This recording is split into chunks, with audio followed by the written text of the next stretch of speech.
рады также сообщить, что... По инициативе Министерства цифрового развития разработан цифровой кодекс. Это единый документ, который объединит правовое регулирование и систематизацию всего технологического законодательства.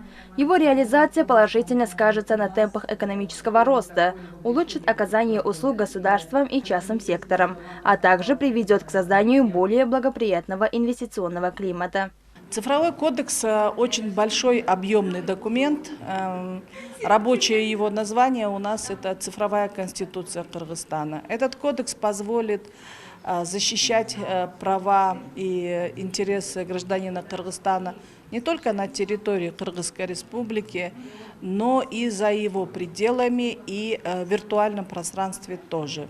То есть основа цифрового кодекса – это права и защита прав кыргызстанцев. Пока что ни одна страна мира не приняла у себя подобный цифровой кодекс, но работа над похожим документом ведется в Азербайджане и Казахстане. В России ведутся дискуссии о подобном кодексе, как на научном, так и на практическом уровнях. Мы станем первыми, которые, надеемся, и утвердим цифровой кодекс и начнем практическую реализацию. Это основная цель создания цифрового кодекса – это создание благоприятных условий для граждан, для бизнеса, для государства. Данный документ разрабатывался 8 месяцев с помощью Всемирного банка. Банк финансирует основные компоненты, которые обеспечивают связь в регионах. На сегодняшний день ведется прокладка кабеля, соединяющего главные города страны. 10 тысяч институций будут подсоединены к интернету в результате проекта. Это огромный успех.